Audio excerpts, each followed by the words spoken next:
Sama merespon Mas Faisal, Mas, ada mungkin bagi share pengalaman ada masanya. Tadi Anda nggak betah di itu ya, apa namanya, pesantren. Iya, nggak betah di pesantren. Ada masanya Mas, saya nggak betah jadi anaknya Cak Nun juga ada. Ada masanya juga. Kalau urusan nggak betah saya juga. Untung saya nggak ada jalan keluar waktu itu. Arpiye carane. Aduh, tapi justru karena tidak ada jalan keluar itu, jadi saya bertahan di situ. Dan saya bersyukur keputusannya karena apa saya bertahan di situ. Ya, lumayan Bapak Kiai ini ternyata nyenengke ya. Ono ra betah mbiyen, tapi di situ ada apa namanya? Ada pelajaran juga di mana ketidakmudahan tidak harus selalu diloncati, harus selalu dihindari. Kadang-kadang memang harus ditembus untuk menemukan mutiara yang namanya hikmah. Wah. Kok orang rusak gitu. Oke. Oke, bagian kedua menjawab gugatan pledoi Neo.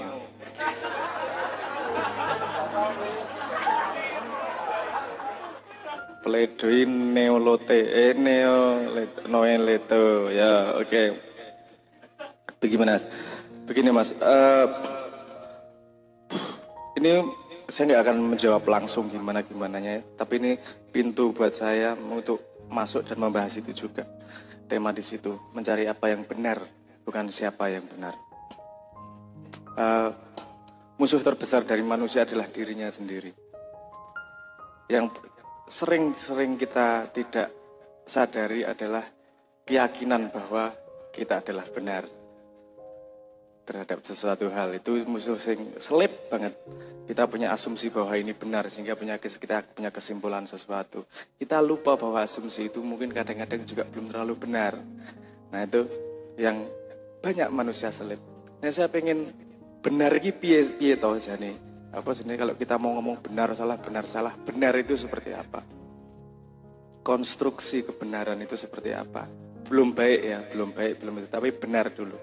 Kalau saya mengasih thought eksperimen, Gus.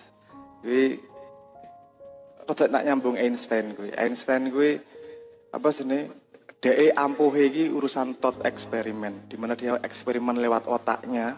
Nek ngene piye nek ngene iki dadi mbayangke jane imajinasinya yang kuat.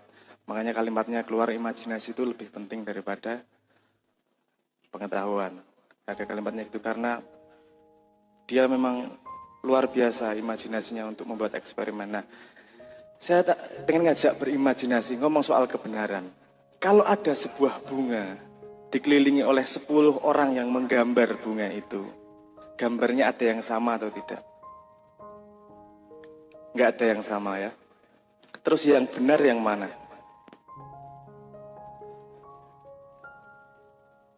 Semuanya benar. Betul ya? Jadi dari sudut pandang yang berbeda, kebenaran itu bisa bermacam-macam bentuknya. Oke, kalau dari satu sudut pandang saja, ada sebuah kamera memoto, cekrek, kameranya pakai Nokia 3310, sama pakai sing luwih canggih, gambarnya benar sama atau tidak? Ada yang blur, ada yang rodok jelas, ono sing cetha banget.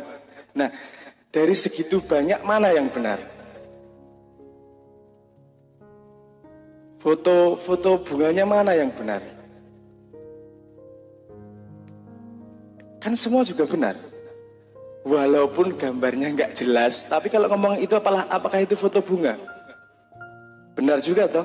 Gambar yang sangat jelas, apa itu bunga? Betul bunga. Jadi kebenaran bisa punya properti bahwa dia sangat jelas atau blur. Jadi kebenaran itu juga masih punya dimensi itu. Dimensi sudut pandang, dimensi kejelasan. Oke. Tak kayak satu langkah, lebih jauh lagi. Kalau gambarmu sangat jelas, dari segala sudut gambarnya sudah sangat jelas bunga, apakah kamu tahu benar-benar itu kebenaran bunga? Wong kamu cuma lihat gambarnya, itu bukan bunga. Kebenaran yang sejati adalah ketika kamu memang menjadi bunga. Untuk tahu bagaimana itu bunga. Dan tak tahu nggak hakiki siji meneh. Ketika kowe dadi bunga, apa kowe eling tahu mencari kebenaran yang namanya bunga? Wong kowe wis dadi menungso kok, wis dadi bunga kok ra duwe utek kok.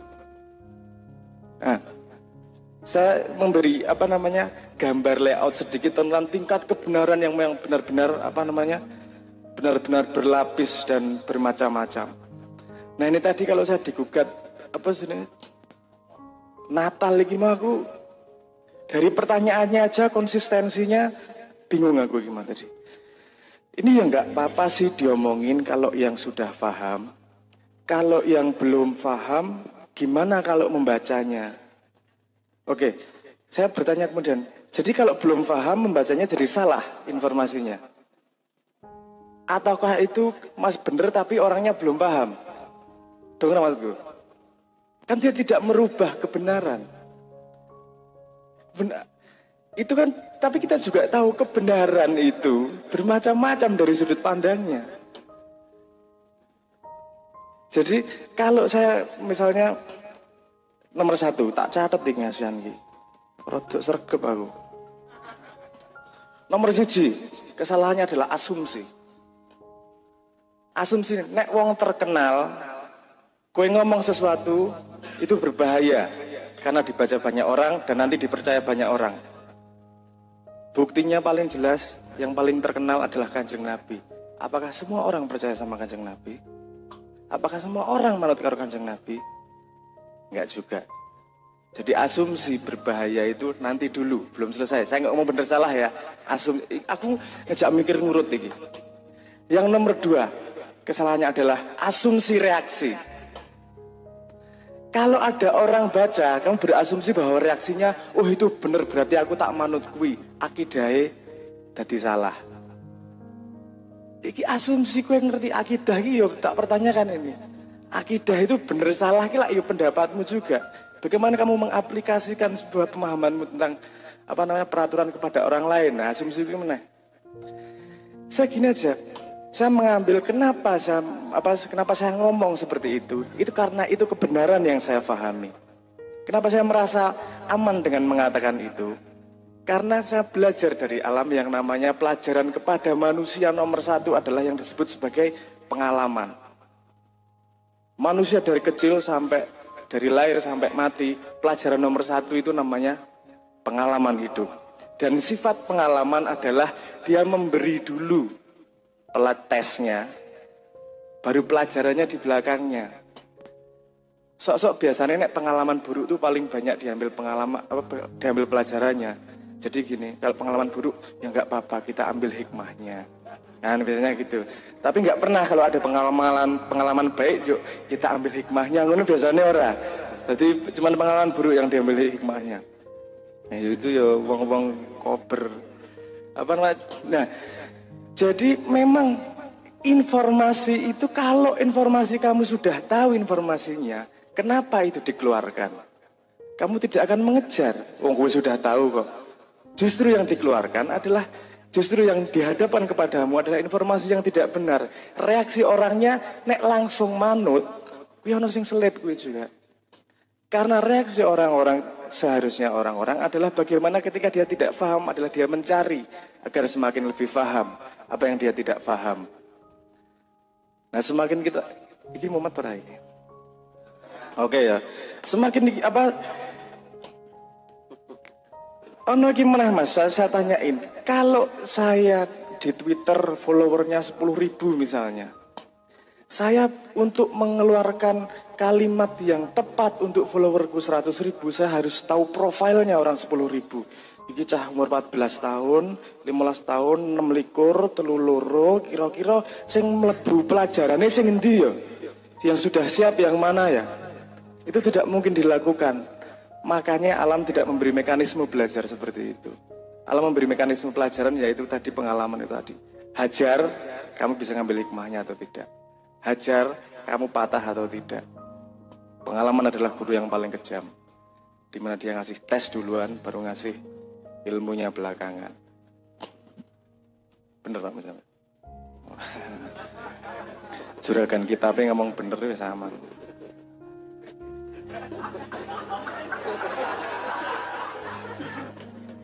Oke.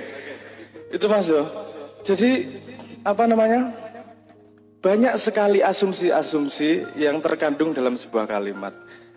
Kalau kita belum bisa menitili itu bahasa Indonesia, menelit, menelit. Kalau kita mengeluarkan belum tahu asumsi-asumsi di belakang kalimat yang kita keluarkan, nanti kita akan kejeglong sendiri.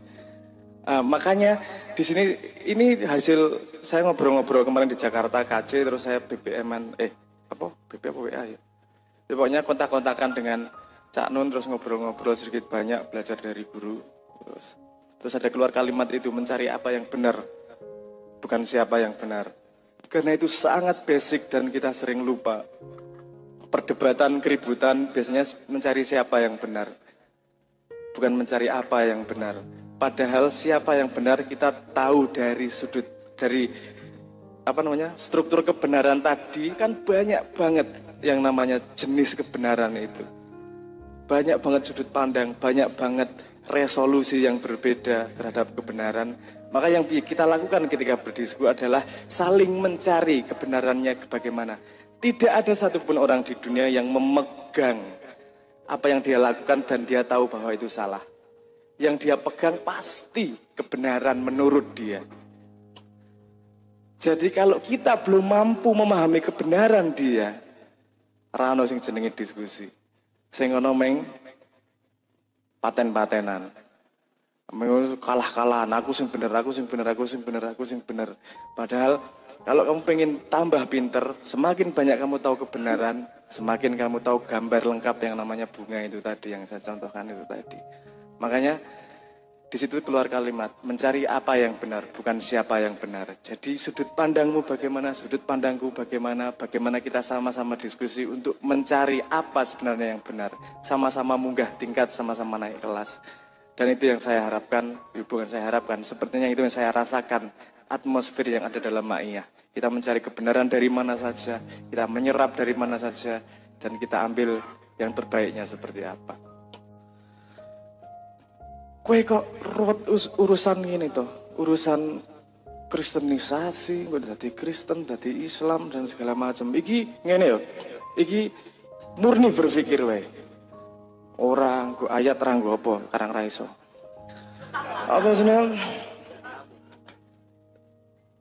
Nek syaratnya dadi wong Islam ki apa? Syaratnya dadi wong Islam ki apa?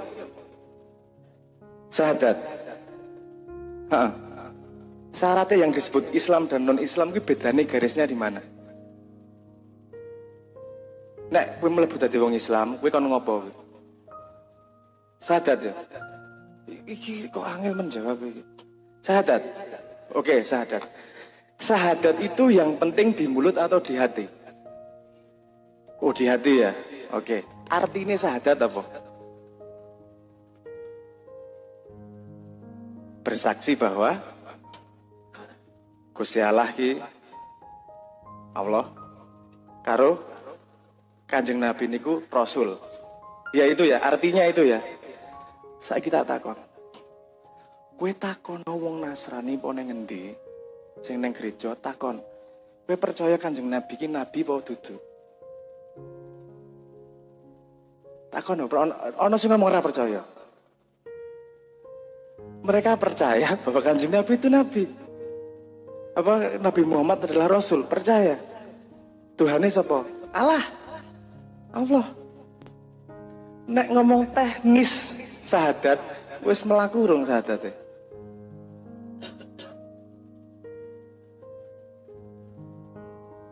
Iki saya nggak ngomong kebenaran ya, saya ngerusak otak tok iki. Ya toh? Berarti sing Islam sapa sing ora sapa? Lho, iki urusan hati kok syahadatnya kok. Kamu tinggal tanyain, kamu percaya Nabi itu Rasul atau bukan? Nabi Muhammad itu Rasul atau bukan? Takon wong Hindu, wong Buddha. Indonesia takono wis. Kamu tidak akan bisa membantah dia Islam atau bukan, karena endingnya kita juga nggak tahu. Wong syarat teknis yang diberikan kepada kita adalah percaya bahwa Kanjeng Nabi Muhammad adalah Rasul dan Tuhannya Allah, wis selesai titik. Tanyain itu. Jadi itu urusan kelambine, itu urusan apane. Teknisnya cetok, kuwi garisnya. Nah, nek ribut urusan kuwi, ayo kadang-kadang mikir rada beling ngono kuwi. Jadi perseteruan agama apa dan setengah apa dan semacamnya kan yo rada mandin iki. Mundane. Apa ya bahasa Indonesia nih? Rada sia-sia lah. Kepercayaanmu adalah kepercayaanmu, kepercayaan orang adalah kepercayaan orang. Ambil apa kebenaran yang sudut pandang dia untuk memperkaya sudut pandangmu. Semoga sudut pandangmu bisa diambil dia untuk memperkaya sudut pandangnya dan ambil jalan pilihan masing-masing. Karena nomor satu yang Tuhan berikan adalah kedaulatan kita dalam hidup di dunia.